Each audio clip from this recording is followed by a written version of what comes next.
दोस्तों आज की इस वीडियो के अंदर मैं आपको बताऊंगा कि मीशो के सेलर पैनल पर जो बायर होते हैं यानी कि जो कस्टमर्स होते हैं वो अगर कोई ऑर्डर प्लेस करते हैं और ऑर्डर प्लेस करने के बाद में जब उसका रिप्लेसमेंट जो होता है यानी कि रिप्लेसमेंट के अंदर एक्सचेंज जो वो सेलेक्ट करते हैं तो उस केस में सेलर जो होता है उसको कितना लॉस जो होता है और जो बायर होता है यानी कि जो कस्टमर होते हैं इस तरह के वो जो आजकल जो भी होता है कि मोस्टली जो ज़्यादातर जो केस होते हैं वो मीशो के अंदर आपको देखने को मिलते हैं। और उस केस में जब आप अपना क्लेम भी फाइल करते हैं तो मीशो की ओर से जो है क्लेम भी आपका अप्रूव नहीं किया जाता है। तो ऐसे केस में सेलर को जो है कितना लॉस होता है वही मैं आपको इस वीडियो के अंदर बताऊंगा कम्प्लीटली। तो यहाँ पर आप एक ये ऑर्डर आईडी देखेंगे तो इसके अंदर मैंने इसकी 2 वीडियो ऑलरेडी बना चुका हूँ। तो जब कस्टमर ने ये जो ऑर्डर प्लेस किया था तो इसके अंदर मल्टीपल क्वांटिटीज़ थी। तो यहाँ पर वो देखेंगे कि दोनों के अंदर क्वांटिटी 2 है, ये आप देखेंगे। तो अब इस केस में क्या होता है कि जब मैंने इसकी फर्स्ट वीडियो आप लोगों को बनाई इसमें बताया था कि जो कोई कस्टमर होता है उसकी इंटेंशन क्या होती है कि कोई भी जब वो ऑर्डर प्लेस करता है तो जब उसको क्या होता है कि प्लानिंग ही ये लेके चलता है कि उसको किस तरह से अपना जो है इस चीज़ को कि वो फ्रॉड कर सके। तो इस केस में क्या होता है कि मीशो पे उसने ऑर्डर प्लेस किया जो कि मेरे सेलर सेंटर पे जो प्रोडक्ट है, मैं प्रोडक्ट अगर आपको दिखाऊं तो ये वाला वो प्रोडक्ट है। हालांकि आप देखेंगे ये भी मीशो पे लाइव है ये वाला। और ये वाला जो प्रोडक्ट है इसको मैं बेच रहा हूँ 772 के अंदर यानी अप्रॉक्स 750 प्लस का ये प्रोडक्ट है। और ये 2.5 लीटर की जो है स्टेनलेस स्टील की केटली है। तो अब इसी के अंदर क्या होता है कि कस्टमर ने ऑर्डर प्लेस किया और ऑर्डर प्लेस करने के साथ ही क्या होता है कि ये मल्टी क्वांटिटीज़ का ऑर्डर था। तो नॉर्मली मैं अपने एक ऑर्डर जो मल्टी क्वांटिटीज़ होते हैं उनको मैं कैंसिल कर देता हूँ, लेकिन इस ऑर्डर को मैंने एक्सेप्ट किया बाई मिस्टेक, ये एक्सेप्ट हो गया तो मैंने इसको डिस्पैच भी कर दिया था। डिस्पैच करने के बाद में क्या होता है कि जो ऑर्डर मुझे रिसीव हुआ था वो भी मैं अपनी प्रीवियस वीडियोस के अंदर आपको बता चुका था कि मुझे कौन सा क्या ऑर्डर रिसीव हुआ था। अगर फिर भी मैं आपको दिखा देता हूँ तो ये वाला जो ऑर्डर था इसके अंदर मेरे को जो रिसीव हुआ था, अब आप देखेंगे कि इसका ये वाला जो प्रोडक्ट है इसमें आप ये देखेंगे मेरे को जो रिसीव हुआ था एक सिंगल केटली जो यूजलेस है। और इसमें भी कस्टमर ने जो क्या किया इसके जो मेरे जो प्रोडक्ट गया था उसका ओरिजिनल स्टिकर इसमें से हटा के इसमें पेस्ट कर दिया था। तो काफ़ी उसने अपनी मेहनत की है और मेहनत करने के बाद ही आप देखेंगे कि ये वाला प्रोडक्ट मुझे रिसीव हुआ था। फाइनली इसके बाद अगर मैं दूसरे प्रोडक्ट की बात करूँ तो दूसरा प्रोडक्ट जो था यहाँ पर आप देखेंगे कि वो भी मुझे रिसीव हो गया है। अब दूसरा प्रोडक्ट क्या है वो भी अगर मैं यहाँ पे अभी जो से उसकी वीडियो वगैरह कैप्चर कर चुका हूँ, करने के साथ ही जो है अभी ये वाला प्रोडक्ट है जिसे ये एक्सचेंज का प्रोडक्ट था। अब इसमें मैं दिखा देता हूँ ये वाला प्रोडक्ट है, इसमें भी मेरे को केटली रिसीव हुई है। तो अब यहाँ पर क्या होता है कि सेलर को 2 तरफ का जो लॉस होता है। जब मैं आपको अगर इसी के प्रोडक्ट की दिखा देता हूँ यहाँ पर तो ये दोनों ही आप देखेंगे दोनों के अंदर ऑर्डर आईडी सेम है दोनों के अंदर आप देखेंगे, क्योंकि यहाँ पर क्या होता है कस्टमर ने ऑर्डर प्लेस किया और ऑर्डर प्लेस करने के साथ ही उसने क्या किया रिटर्न इनिशिएट किया। रिटर्न के अंदर उसने एक्सचेंज को सेलेक्ट किया। तो एक्सचेंज में क्या होता है कि कस्टमर को जब एक्सचेंज हो जाता है तो उस केस में आपको सेम प्रोडक्ट है वापस कस्टमर को डिस्पैच करना होता है। और कस्टमर ने उसके अंदर भी जब एक्सचेंज के लिए सेलेक्ट किया तो वहाँ पर भी रॉन्ग जो रिटर्न होता है यानी घर के अंदर यूज प्रोडक्ट होता है उसको रिटर्न किया। तो पहली चीज़ होती है कि रिटर्न जब आपको रिसीव हो जाती है और रिसीव होने के बाद में जब आप उसको जो डिस्पैच करते हैं यानी एक्सचेंज के बदले आपको ऑर्डर डिस्पैच करना होता है।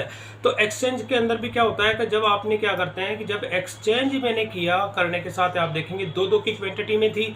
तो कस्टमर के पास जब यहाँ पे 2-2 क्वांटिटी यानी 4 जो प्रोडक्ट वो चले गए और जाने के बाद कस्टमर जो एक्सचेंज में जो प्रोडक्ट करता है उसको भी वो रिटर्न इनिशिएट कर देता है। यानी कि ये कहते हुए अब आप देखेंगे सबसे पहले जो उसको ऑर्डर रिसीव हुआ था तो उसने एक्सचेंज जो किया था, एक्सचेंज करने की वजह उसने बताई थी कि जो मेरे को जो प्रोडक्ट मिला है वो मेरे को रॉन्ग प्रोडक्ट जो है रिसीव हुआ था। तो आप ये देखेंगे डिलीवरी डेट जो है 28, ये तो मेरा सेकंड वाला जो एक्सचेंज के बदले डिलीवर्ड हुआ था वो यहाँ पे है। लेकिन सबसे पहले तो यहाँ पे क्या होता है कि उसने एक्सचेंज जो क्रिएट किया था वो क्रिएट किया था 24 अप्रैल को यहाँ पे। और इसमें रीज़न ये दिया था कि उसको जो है रिसीव डिफेक्टिव प्रोडक्ट जो था उसको मिला था, डैमेज था। तो इस केस में क्या होता है कि अगर कोई भी जो मीशो या कोई दूसरा प्लेटफॉर्म होता है उसकी 7 दिन की जो रिटर्न पॉलिसीज होती है, अगर कोई भी उसको डैमेज मिलता है या डिफेक्टिव होता है तो ऐसे प्रोडक्ट को वो एक्सचेंज कर सकता है। तो यहाँ पर कस्टमर ने क्या किया इसका जो रिटर्न पॉलिसीज के अंदर ये जो इसका बेनिफिट उठाते हुए उसने एक्सचेंज को सेलेक्ट किया। अब एक्सचेंज को सेलेक्ट करने के बाद में क्या होता है कि उसने अपने मेरे जो 2 नए प्रोडक्ट थे उनको अपने पास रखा और एक यूज जो प्रोडक्ट होता है उसको उसने रिटर्न कर दिया। अब रिटर्न करने के बाद में क्या होता है कि उसने फिर वापस उसको रिटर्न कर दिया यानी एक्सचेंज वाले को। अब उसने क्या किया कि जो उसको प्रोडक्ट रखने के बाद एक्सचेंज करना था, अब एक्सचेंज के अंदर उसने ये कहते हुए रिटर्न किया कि उसको जो प्रोडक्ट मिला था वो टोटली उसको जो रॉन्ग प्रोडक्ट रिसीव हुआ।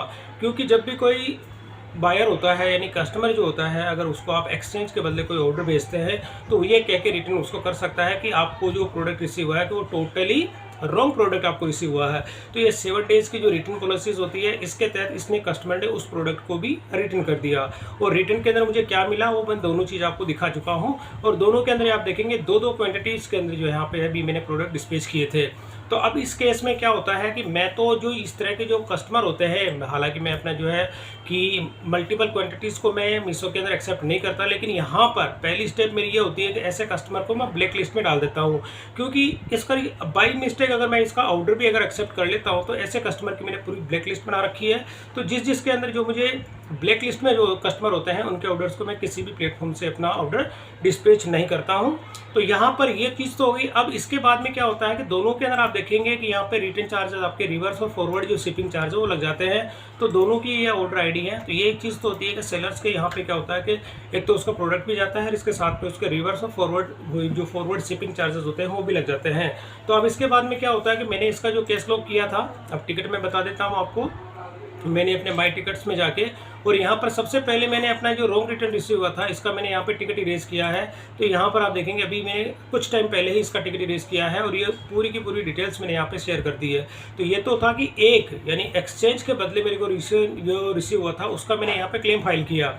अब लेकिन जो दूसरा एक्सचेंज के बदले जो रिटर्न मुझे आज रिसीव हुआ था, अब दो केस में अब यहाँ पे मुझे क्या करना है कि ऑर्डर आईडी सेम है। तो सेम होने के केस में मैं क्या होता है कि टिकट आईडी जो है मल्टीपल सेम, एक ऑर्डर के लिए आप 2 क्लेम फाइल नहीं कर सकते। तो मुझे इसका फॉलोअप लेना पड़ेगा इसी के अंदर।